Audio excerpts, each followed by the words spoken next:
Hello and welcome back to the channel. Today we are talking about another Christmas movie, and unfortunately today is actually going to be the last video of the year since next week is Christmas and the week after that is New Year's Day.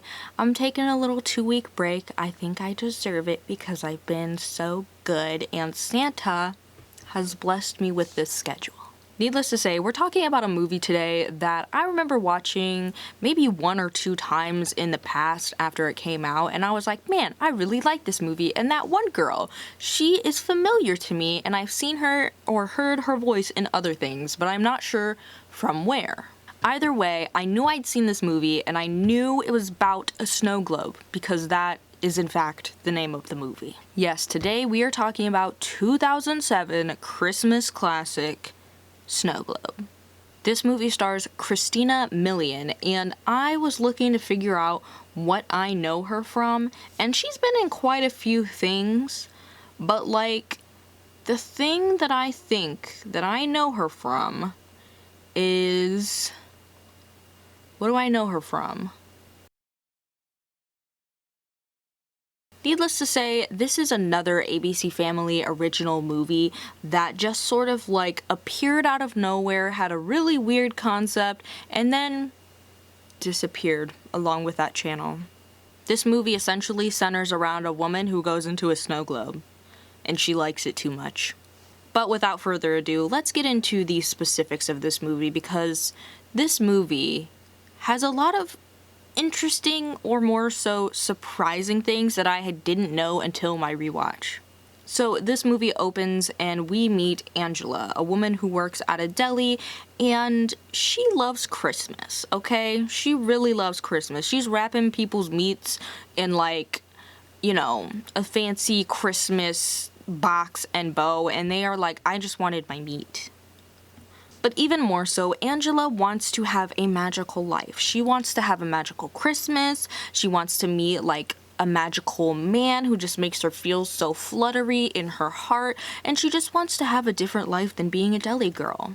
However, she lives in the real world, so she does in fact work at a deli. The people around her aren't very much in the holiday spirit, and the men who hit on her don't really make her feel special. However, on her way home, she meets this man named Eddie, and he's trying to use the elevator, but she's like, no, it's broke, like, you gotta, like, go up here to get to the elevator, etc., which, now that I think about it, they really need to fix that elevator, because if you have to go upstairs to access the elevator, it is not, like, ADA accessible. Like, that's actually a real problem for anyone who's in a wheelchair. Needless to say, Eddie is bringing up pizza, and she's kind of rude to him. She's a little put off by, like, the existence of a man in her building, because she thinks that her family is setting her up yet again. And the dude's carrying pizza, and he's like, yeah, no, I actually live right here down the hall. And she's like, sorry I was rude to you. I didn't realize that you were just bringing pizza home to eat and not trying to get in my pants. Even so, Angela gets into her apartment, and she is about to relax and get comfortable when her family shows up. And she has what I'm assuming is a half Italian, half black family. But more so, you get the vibe that her family is always in her face, always in her space, and always in her business. Like, this movie really is, it took everything from, like, My Big Fat Greek Wedding, because she's just trying to live her life, do her thing, and her family is like, you need to get married now. And, like, when you hear what her family is saying, like, I understand that it's her family, and a lot of people have families like this who don't understand boundaries, but, like, they say some, like, really rude stuff to her, so, like, when she's rude back to them and they're like, how could you be rude to us? It's like, girl, did you not hear what you just said? Like, either way, her family has come over to cook the rest of their dinner because they're gonna have family dinner. And so Angela's sitting down, she's trying to be like cordial at dinner. She's like, how are things, guys? And they're just kind of rude to her, being like, why are you trying to act like that? Like, they pretty much spend the whole time just like comparing her to her sister, who's like pregnant and like in a relationship, which, by the way, like, I don't know why you would be sitting there being like, why can't you be like your sister? Her sister's boyfriend or whoever, like, I don't know if they're married, I'm assuming they're married, but like, he don't even have a job. So like, don't even.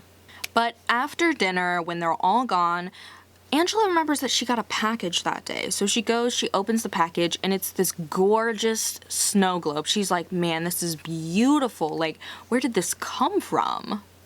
So she like gives it a little shake to see the snow go everywhere, and she turns the little key on the side and it starts to play a song, and she falls asleep because she's tired from the day. And when she falls asleep, we get this little snow transition to which Angela wakes up in the middle of snow. It's snowing on her face. She gets up and she's like, what the heck? Where am I? Is this a dream? Why am I in the middle of a forest? So she goes and she walks out from the forest to see this cute little village. It's this cute little village that's like bustling with just Christmas spirit. You've got people ice skating on a pond. You've got a big tree. And of course you have like quaint little village type buildings that, you know, had the Christmassy thing going on. But all of a sudden she gets hit by a bunch of snow and knocked to the ground. She's like, what the heck? And it's this handsome man that's like, oh, I'm so sorry, I didn't mean to do that. And she's like, no, it's okay, I'm okay. But he helps her up and she's confused. She's like, where am I? And he's like, you're at the village? Like, you're in the village? But she's confused, so she assumes that this is a dream. She's like, I'm not in Brooklyn anymore. And he's like, I don't know what that is, but it's nice to meet you. I'm Doug. Either way, she gets talking to this guy. I'm calling him Doug. His name is Douglas, but like Douglas makes sense, but Doug just feels right. Like, you know, Doug, I think there's a dog named Doug in Up. Needless to say, they're talking, they're chatting, and he's like, oh, we should go into the local inn and you can meet everyone. And she's like, yes, okay. And they go inside and oh my gosh, she's like blown away. She's like, wow, this is magical. And I'm like, this is Get Out. Like, did Mr. Jordan Peele see this movie and was like, that's suspicious, that's weird? Because that is the vibe that I'm getting. Like, she's the only person of color, I think, that's like in this village, and she walks in and they're all like, hello, welcome to the inn. Like, it is so creepy. But she's living for it. She's living for the Christmas vibe, so she doesn't suspect anything, right? And it's supposed to be a dream, right? So she meets this, like, innkeeper. Her name is Joy, and she's very nice. And then there's also this, like, blonde girl named Marie. And just, like, the other townspeople that are hanging out at the inn, singing Christmas songs, gathered around the tree, being cute. But she meets all of like the inn people, and Joy's like, why don't you help me out in the kitchen? So Angela goes in there and Joy takes out this, you know, this Christmas goose that's been cooking, and she's like, wow, this is amazing, like classic, right? And Joy says, will you get the yams out of the oven? And I know what you're thinking. You're thinking about that scene from The Visit. It's not like that. Even though that would have been so funny if this turned into a horror movie. Could you clean the oven for me, Becca? Get all the way inside. No, but Angela's like, wait a minute, didn't I just see you take out an entire goose? And like, this is one of those classic, like much older ovens, so like it doesn't have like the racks or anything. It just has like a little space for you to put one thing. So Angela's like, but that's empty, I didn't see no yams. But when she opens the door to the oven, guess what's in there? Guess what's in there? Yams. She pulls out the yams and she's like, what the heck? What the heck? Where did this come from? And she closes the door and she looks at Joy and she's like, what's going on? And Joy's like, what do you mean? And she opens the door again just to make sure. And there is another Christmas goose already done in there. So clearly something weird is happening here. Something strange, but this is a dream. So it's okay. I have strange dreams too, but usually it's about me being like buck naked at school in like high school or something, and everybody's making fun of me. I don't usually get cool Christmas dreams where I get to eat a bunch of food. But we transition to them at dinner, and they're all sitting around the table, and all of the townspeople or the inn's people are just enamored with her because she's telling the Christmas story, i.e. when Jesus was born. And she's like, there was no room at the inn, and they're like, where'd they gonna go? They gonna have the baby. And she's like, but everything turned out okay. And they're like, but again, these people are just like enamored by her and her stories. And I'm like, wow, they finally captured what the Black experience is when you are in a room full of white people. But at the end of dinner, Douglas is like, I'm gonna go scoop some more snow, because that's his thing. And Angela is like, yeah, I'm gonna go talk to Douglas really quick. And they're all like, okay, we already said bye to him, but okay. But when Angela goes outside to find Doug, he's nowhere to be found. Actually, the entire town is empty, which again is super creepy and super suspicious. Jordan Peele was on this. He was like, I know what horror is. But when she gets outside, the entire town is just empty, quiet, no one to be seen. And she's like, hello, is anyone here? And when she walks back into the forest, she transitions to being woken up. And she's like, whoa, that was a crazy dream. And us as the audience, we know that she just went into the snow globe. Mostly because while she was in the snow globe, she had knocked over this like snowman type guy, and it zooms in after she wakes up to see that the snowman in the snow globe is now knocked over. So she was really there. It's a magic snow globe, like there's nothing to it. And one of my notes for this movie, I guess, as a whole, is I wish that they let us wonder a little bit longer as an audience whether or not she was actually in the snow globe, because it's very apparent even by the first time that she goes in, and I understand that from her perspective, she doesn't really know what happened, and that, like, she wouldn't immediately suspect that she went into the snow globe, but I think as the, like, writers wrote this with... Oh. Hey, buddy. But I definitely feel like they missed out on an opportunity for us to sort of explore this, like, this world as a confused audience, you know? Like, to really get the experience the same way that she is. And at the deli, she's telling her friend, like, you know, in my dream, I met this amazing man. He was so sweet, and everyone there was just so nice, and I wish I was really there. And her friend is like, but you're not. But on her way home from work again, she runs into Eddie, who lives down the hallway, and he actually caught the elevator for her, and he was like, hey, like, you want to take the elevator? And she is being snippy and snooty with him again, and she's like, I'll take the stairs.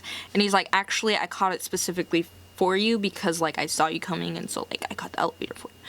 And she was like, okay, fine, like, I'll get on the elevator because you helped me, right? He also ends up helping her with her groceries, so when she gets to her door and she opens the door, he comes in with her to put the groceries down, but she immediately sees her sister in her apartment, and she's got a measuring tape. She's like, what are you doing in here? And her mom appears out of the bedroom and is like, oh, you're home. And Angela's like, what are you guys doing here when I'm not here? Essentially, her sister and her husband and the mom were like, yeah, your apartment is bigger than theirs, so how would you feel about switching? And they had no intention of actually asking her if she wanted to switch. They were just going to spring it on her when they were ready to switch. And of course, Angela's like, my apartment's bigger because I pay more. When you can pay for this rent, you can have it, but like, no. And they're like, well, we don't have any money and we're pregnant and he doesn't have a job. And I'm like, if this was real life and it wasn't your family, you wouldn't be getting that apartment if you can't pay for it. So, like, why would you do it here? Why would you put your sister out like that? Like, if she offered, it'd be different, but she didn't. So, like, that's so rude. Like, it's so inconsiderate. Again, I understand some families are like this and they have this kind of dynamic. But it's so inconsiderate. Like, your family is, they're still people. They're still individual people. So, like, yes, you should have some amount of, like, loyalty and take some sort of special care when you think about your family. But at the same time, like, they're individuals. Like, either way, she gets them out of her apartment. And again, she's so tired that she just sits and she turns the little key on her snow globe and she falls back asleep. This time when Angela appears in the snow globe, of course, she's like really excited and she's like, oh my gosh, like, hey Douglas, hey Marie, and they were ice skating and they're like, you should come ice skating. She's like, oh, I don't know how. And they're like, this is exactly why you should come ice skating. So Marie gives her ice skates and Angela's like, hey, are like you and Marie a thing? Like, she asked Douglas if they're a thing and he's like, no, she's my friend. And it's very clear that the people here are like giant doll people. Like, they don't have really any thoughts going on up there. So when he says she's my friend, I'm like immediately suspicious. But she's like, okay, like y'all are just friends. Like, maybe I could get together with you, Douglas. Which is weird because I'm like, this is your type? White Ken doll is your type. Like, no thoughts. I understand a himbo, but like, even then, he's like an elf on the shelf looking dude.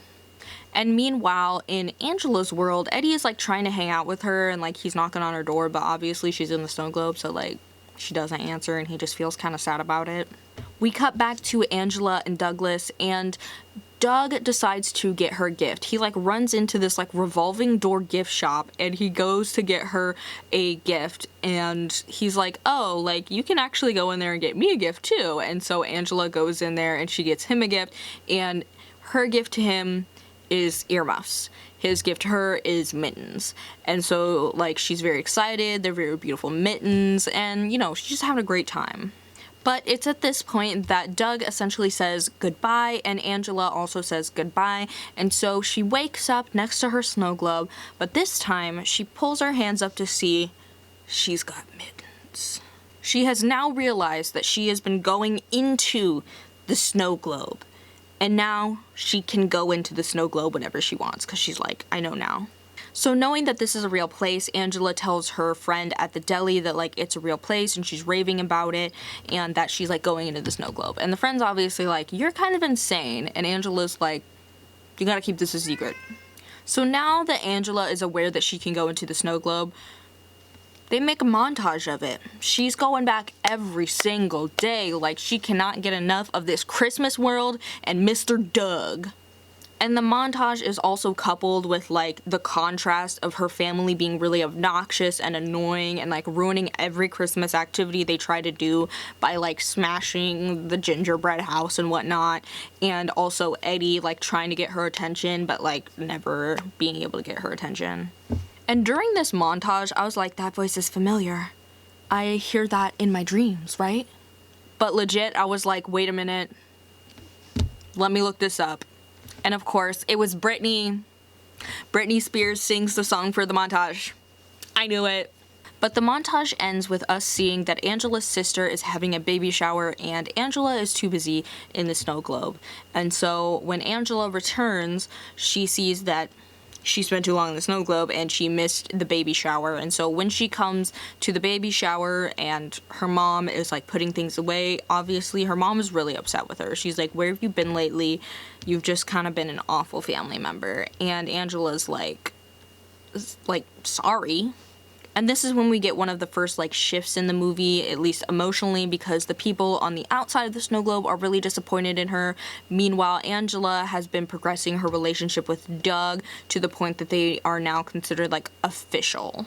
However, after she tries to apologize to her mom and it doesn't really do anything, she runs into Eddie, and this is the first time that she has like a real conversation with Eddie where she's not like trying to just get him to go away. And it's just a nice little conversation. But we quickly move along to Angela going back into the snow globe. However, this time when she's in the snow globe, she can't fully enjoy being there. Like, they do this sort of like Christmas tree lighting and everyone's really excited, and she's standing there with Douglas and she's just not really feeling it. Like, she's really deep in thought. And Douglas is like, you know, what's going on? Do you not like the tree? And Angela explains how like her family is very like suffocating for her, and like, is it really wrong for her to want to get space and be her own person? And being around her family all the time also sort of makes it difficult for her to sort of forge her own path in the world and figure out what she wants to do with the rest of her life. And Douglas, of course, doesn't really understand, but he talks about how when he looks at the tree and the lights on the tree, that he can't see all of the tree at the same time. Like, he tries to count all the lights, but because he can't see the other side, he can't fully count all of the lights. And Angela's like, well, what do you do? And he's like, well, I just go to the other side and I count the other lights. Which I'm like, but Angela sees something in this, and she's like, yeah, I need to think of my life from a different perspective and stand up for myself and tell my family that they can't be doing this and like being in my life like this. I'm gonna stand up to them and say, no, I'm not having dinner tonight with you guys. I'll be back. So she goes and she leaves the snow globe, and when she comes out of her room, her family is like already at her apartment. But before she can say that she's not coming to dinner, they're like, also, we invited Eddie over because we want you to get to know him, and this is gonna be sort of like a little date, meet the family type thing. So Angela kind of gets roped into staying there and having dinner with them. So she has dinner with them, and she also plays like after dinner games, and like she's actually having a really good time. She's getting to know Eddie, and as they are sitting there sort of, you know, in their corner just talking alone while the family's off like in like the other room, she's sort of like, they touch hands and they have a little moment, but all of a sudden Doug comes in. Like the Doug from the Snow Globe. Essentially, Doug got tired of waiting for her in the snow globe, and he found his way out. And of course, her family is like, what's going on here? And Doug's like, I'm her boyfriend. And they're like, you got a boyfriend and you didn't tell us? And she's like, yeah? So Angela tries to like deflect, and she pulls him aside and she's like, we're actually gonna go outside for a walk. And this is when this movie turns into Elf, because she shows him the world. She shows him fire hydrants and the mall and hot dogs and an escalator, and there's almost literally the same scene where he's like putting his foot on the escalator and he doesn't know how to maneuver on the moving stairs.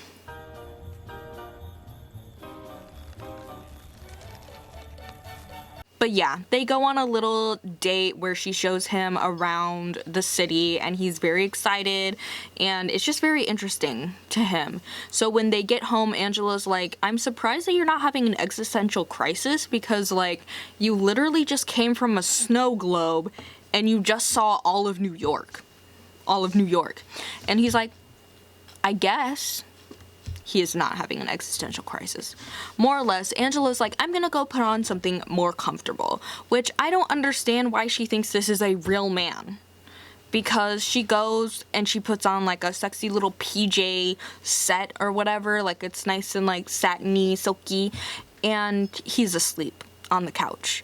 And I'm like, this man has nothing in his head. Do you really think that he was gonna like get all up on you?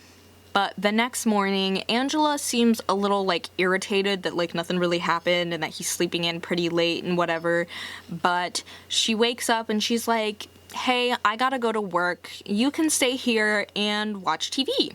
But the TV is too confusing. Then she says, maybe you can have food in the microwave. He doesn't know what a microwave is. Like, I don't know why she thought that like he would know what stuff is, or that she'd be able to just leave him alone. But she tries to, and then she realizes that everything is too confusing for him. So she knocks on Eddie's door and she's like, can you watch him? And Eddie's like, you want me to babysit your boyfriend for you? And she's like, yeah. So Angela goes to work and Eddie is watching over Doug, and nothing really happens. Eddie's just trying to figure out more about this dude because like obviously he likes Angela, and so it's like, what does this dude have that I don't? And clearly it's not very much because ain't nothing going on up there. So Eddie's just confused by like the lack of brain that this man has. And later when Angela comes to pick Doug up, Eddie is like, actually like your brother or your brother-in-law is like watching after him, like. But Eddie asks her to stay for a little bit and have a drink because he's like fixing up a bar, and she does. And they sort of talk about Christmas, and he's like, yeah, Christmas is really stressful. It's not really my favorite time of year. Meanwhile, Angela's like, Christmas is my favorite time of year. I love Christmas. I love everything about Christmas. And they just have like a little chat about Christmas. If you ever wonder how long it takes me to film, just ask this guy. But after their talk, Eddie walks Angela home, and Angela's very clearly drunk. Like, she had too much eggnog shots from him. So she's singing, and they're about to kiss. Like, they're having a moment when her sister opens up the door, and it is revealed that Marie has come through the snow globe too. And things get heated because everyone's confused about who's dating whom. Maria's upset because she's like, Doug, I thought we were gonna be together forever. How could you steal my boyfriend, Angela? And Angela's like, I thought that y'all were just friends. And Doug is like, I am friends with all of you guys. Like, that guy's my friend, she's my friend, you're my friend. Again, this man has nothing going on up here. So, everyone is his friend. But tensions are high between everyone, especially Marie and Angela. So Angela's like, let me tell you what's going on, Marie, because everything's getting kind of confusing. So she pulls Marie aside and she's telling her like, yeah, y'all are from a snow globe. And Marie is a little confused, but also now she's angry because Angela's like, yeah, you guys gotta go back in the snow globe.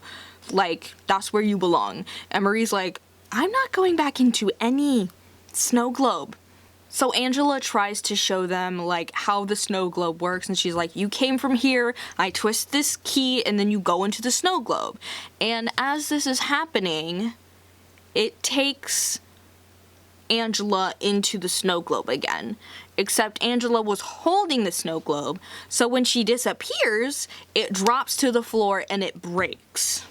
Now, the outside of the snow globe didn't break, so everything is technically safe inside, but the inside broke, so like the springs are broken, which means you can't twist the key to get back out. So obviously Angela is freaking out inside the snow globe. She like tries to run out like she normally would, and she ends up hitting the side of the glass, and she sees these giant springs that have come through like the ice, and all the townspeople are like shocked by this. But then they just kind of go back to their regular business. And Angela's like, what are you guys doing? Like, something's wrong here. We need to be able to get out. And they're like, what do you mean? So no one seems to get that, like, there's a problem here. Meanwhile, Eddie is trying to fix the snow globe so he can get her back, and Marie and Doug are hanging out with Angela's family, sort of stalling them because they're supposed to have their, like, family, like, Christmas-type dinner. But it doesn't take long for Angela to reflect on the situation and realize that even though the snow globe was perfect and everything inside of it was her perfect scenario, she misses her family and she loves her family, and that perfect doesn't always mean better. And this spawns a mailman with a package, and when she opens it, it's another snow globe with her, like, apartment building inside so that she can get out of the snow globe. So obviously she gets out and she has dinner with her family in her apartment, and things are just a little bit better than before. And after her family leaves, they fix the snow globe and they send Marie and Doug back. And lastly, we see that Eddie and Angela ended up together in a neighboring building. So she moved out of the building with her family, but like, she's still right there next to them. And now Angela owns a Christmas store. So I was actually surprised upon rewatching this movie, like, how it ended, because I honestly could not remember how things ended. But yeah, this movie is such a fun watch, and it feels like a combination of so many different movies, because, like, there's just a lot of things going on that are very familiar, and yet they're, like, I feel like if AI were to create a movie that was based on, like, a bunch of other, like, Christmas movies, this would be, like, one of the plots they would come up with, because it just sounds so much like a Christmas movie. Either way, this is a fun movie to watch, and I think it's a good one to end on for this year. And next year, I'm going to be talking about a very wide variety of movie topics and different movies, so you can honestly just expect anything. I know, like, I've been talking about a lot of, like, bad movies or, like, TV movies lately, but I will be talking about, like, normal movies that are, like, actually kind of good and made by, like, bigger production companies and, like, not made for TV. But yeah, I will see you guys in the new year. Enjoy your holiday season, and yeah, I think that's all for me. Don't forget to like and subscribe, and I'll see you guys in the next one.